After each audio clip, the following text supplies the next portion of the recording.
Ce qui est le fun avec les arts traditionnels, c'est que ça vient de loin, mais ça continue à se développer. Fait que n'importe qui a envie de s'investir de ce milieu-là va y trouver sa place, va y trouver son créneau, va être capable d'amener le milieu à se développer, à évoluer. C'est un milieu qui est très dynamique, très dynamique et qui est très communautaire, qui est très axé sur le partage. Quelqu'un qui est curieux de découvrir le patrimoine vivant, qui est à Québec, clairement, je pense que Québec, c'est l'endroit pour ça, là. On est dans une ville du patrimoine mondial de l'UNESCO. Puis en plus de ça, on a plein d'organismes qui œuvrent là-dedans.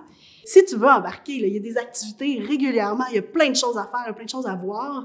Je me souviens, ma mère, elle nous amenait quand on était jeunes à des...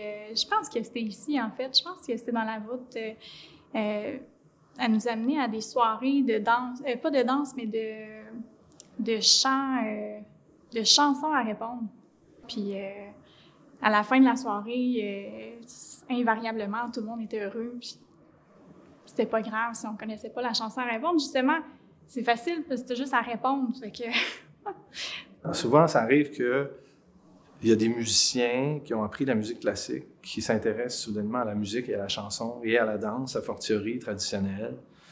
Ben là, je leur conseille d'aller voir les jam sessions dans les bars, dans les festivals, d'écouter de la musique sur disque ou idéalement live, de s'intégrer comme ça et d'apprendre à l'oreille, sans partition, d'apprendre à l'oreille. Ça, c'est pour ce qui est de la musique. Ceci dit, il y a toute la portion aussi du loisir culturel où les arts traditionnels ont vraiment leur place, que ce soit des cours de gigue, que ce soit différents cours liés au savoir-faire artisanaux. Fait que je pense que c'est juste d'y aller, c'est pas plus compliqué que ça.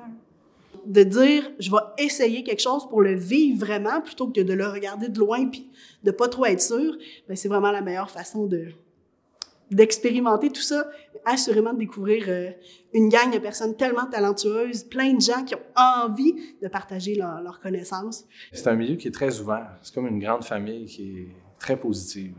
C'est ça, le milieu à Québec. C'est un milieu super accueillant qui a cette notion-là d'ouverture, puis de « viens-t'en avec nous, puis on va avoir du fun ensemble ». Donc, cette ambiance-là, je pense que c'est ce qui décrit beaucoup le milieu ici.